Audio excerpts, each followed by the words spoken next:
বাংলায় ৩০ আসন পাবে বিজেপি, তাহলেই তৃণমূল ভেঙে টুকরো টুকরো হয়ে যাবে, বিদায় নেবে মমতার সরকার।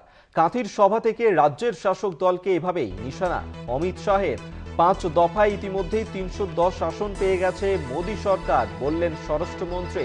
এবং বাংলায় কত আসন পাবে বিজেপি তাও কিন্তু আজ বললেন তিনি। যেমনটা অমিত শাহ তিনি কাঁথির সভা থেকে বললেন যে বাংলায় বিজেপির ৩০টা আসন জিতবে এবং তা হলেই তৃণমূল ভেঙে টুকরো টুকরো হয়ে যাবে, বিদায় নেবে মমতার সরকার। কাঁথির সভা থেকে এভাবে রাজ্যের শাসক দলকে নিশানা করলেন অমিত শাহ। ৫ দফায় ইতিমধ্যেই ৩১০ আসন পেয়ে গেছে মোদী সরকার, এমনটাই বললেন স্বরাষ্ট্রমন্ত্রী। কি বলেছেন অমিত শাহ শোনাবো আপনাদের। अरे जोर से बोलो, 5 चरण का परिणाम जानना है क्या? तो 5 चरण का परिणाम जान लो। मोदी जी 310 सीट पार कर गए हैं और ये ममता दीदी का इंडी अलायंस, उनका सुपड़ा साफ हो गया है, साफ हो गया। और बंगाल वालों, मेरी बात याद रखना, इस बार बंगाल में भी 30 सीटें नरेंद्र मोदी की झोली में जाने वाली है। बंगाल में 30 सीटें आते ही आप समझकर रखना, ये तृणमूल कांग्रेस खंड खंड हो जाएगी और ममता दीदी की सरकार विदाई हो जाएगी, विदाई हो जाएगी।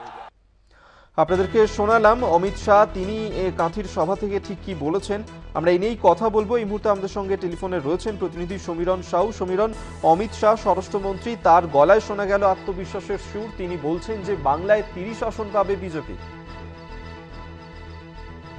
একদম আজকে পূর্ব মেদিনীপুর জেলার ভগবানপুর বিধানসভায় অমিত শাহজি এখানে সভা করতে এসেছিলেন এবং তিনি এখান থেকে তীব্রভাবে নিশানা করেছেন রাজ্য সরকারকে এবং তথা রাজ্যের পুলিশকে। পাশাপাশি তিনি বলেছেন যে ইতিমধ্যে ৩০০টি আসন কনফার্ম হয়ে গেছে, এখান থেকে ৩০টি আসনের উপরে যদি পদ্মফুল পায় তাহলে কিন্তু বাংলার যে সরকার রয়েছে ছিন্ন বিচ্ছিন্ন হয়ে যাবে, এমনটাই তিনি কিন্তু আজকের সভা থেকে বলেছেন। সেক্ষেত্রে অমিত শাহ তার এই বক্তব্য যেখানে বাংলায় ৪২টা লোকসভা আসনের মধ্যে ৩০টাই বিজেপি জয় পাবে এবং তৃণমূল ভেঙে টুকরো টুকরো হয়ে যাবে, শেষ হয়ে যাবে বলছেন অমিত শাহ। সেক্ষেত্রে শাসক দল তৃণমূল তাদের কোনো প্রতিক্রিয়া পেয়েছ? না দেখো, বিকেল মুহূর্তে আমরা যোগাযোগ করেছিলাম, শাসক দলের পক্ষ থেকে কোনো সেরকম প্রতিক্রিয়া পাওয়া যায়নি। তবে জেলা সভাপতি পীযূষ পান্ডার সঙ্গে ফোনে যোগাযোগ করলে তিনি যেমনটা জানাচ্ছেন যে তিনি বলছেন যে এইসব ভুলভাল জায়গায় এসে ভুলভাল কথা বলে ফেলেছেন উনি। বাংলায় এই ধরনের কোনো কথার কোনো গুরুত্ব নেই, কারণ বাংলা হচ্ছে মানুষের, এখানে মানুষের সঙ্গে যে মুখ্যমন্ত্রীর যে সম্পর্ক রয়েছে সে মা মাটি এবং মানুষের সম্পর্ক সেটা হচ্ছে অটুট।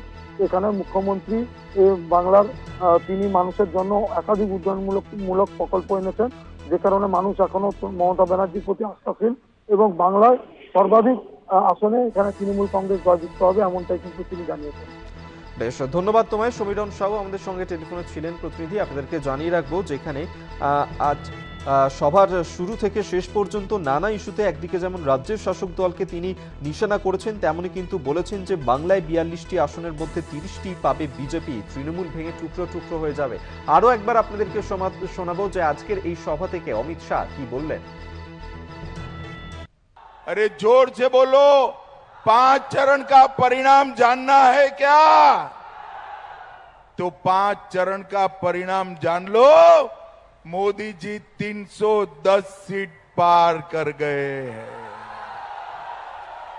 और ये ममता दीदी का इंडी अलायंस, उनका सुपड़ा साफ हो गया है, साफ हो गया। और बंगाल वालों, मेरी बात याद रखना, इस बार बंगाल में भी 30 सीटें नरेंद्र मोदी की झोली में जाने वाली है।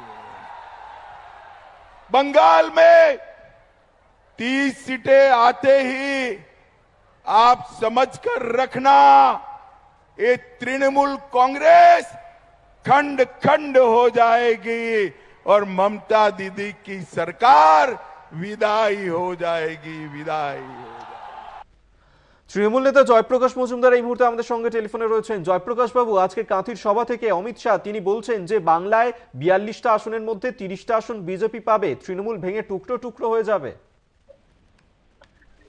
না, আমি যতদূর শুনেছি তিনি বলেছেন যদি বিজেপি ৩০টা আসন পায় তাহলে তৃণমূল কংগ্রেস টুকরো হয়ে যাবে। এটা ওনার বক্তব্য, ওনার অভিমত। এবার উল্টোটা ভাবুন, ঠিক উল্টোটা যদি হয় যে তৃণমূল কংগ্রেস ৩০-৩৫টা আসন, যেটা পাওয়ার সম্ভাবনা অনেক বেশি, সেটা হলে এই রাজ্যে বিজেপির কি অবস্থা হবে? কারণ তিনি তো একটা ফ্র্যাঙ্কেনস্টাইন তৈরি করেছেন শুভেন্দু অধিকারী, আর সমস্ত নেতাদের বাদ দিয়ে দিয়েছেন। তারপরে কি অবস্থা হবে সেইটা একটু ভাবুন। এবং উল্টোটা আরো ভাবতে হবে যে দিল্লিতে নরেন্দ্র মোদী আসতে পারলেন না ক্ষমতায়, যেটা ওনার অর্থমন্ত্রীর হাজবেন্ড স্বামী সেই ডক্টর প্রভাকর বলছেন যে এবার ২০০ পার হবে না বিজেপি বা এনডিএ জোটের। তাহলে কি অবস্থা হবে এটা ভেবে দেখুন। তার পরবর্তী ক্ষেত্রে বিজেপির কজন জেলের বাইরে থাকবেন? ওনারাই তো রাস্তা দেখিয়েছেন এই ইডি সিবিআই কে কিভাবে রাজনৈতিক স্বার্থে ব্যবহার করতে হয়। তখন কি হবে একটু ভেবে রেখেছেন? সেইটা একটু ভাবলে ভালো হয়। কারণ সম্মুখে একটা খুব খারাপ দিন বিজেপির জন্য আসছে, সেইটার জন্য একটু প্রস্তুতি নিয়ে রাখুন। অবশ্যই ইলেকশন সভায় তো একটু দেখাবেনই অনেক কিছু। এই পশ্চিমবঙ্গের বাংলাতে যে ভোট হতে চলেছে সেখানে আমার নিজের মনে হয়েছে ৪-৫, খুব বেশি হলে ৬টা আসন পেতে পারে বিজেপি, হয়তো তারও কম পাবে। এবং সেক্ষেত্রে পশ্চিমবঙ্গে বিজেপি বলে আর কিছু থাকবে না, যেরকম ঠিক হয়েছিল 2021-এ। 2021-এর স্মৃতি তো মনে থাকার কথা। তো 2021-এরই পুনরাবৃত্তি বা আরো খারাপ রেজাল্ট হবে, এইটুকুনি বোঝা যাচ্ছে। বেশ, ধন্যবাদ আপনাকে জয়প্রকাশ মজুমদার, তৃণমূল নেতা, এতক্ষণ আমাদের সঙ্গে টেলিফোনে ছিলেন।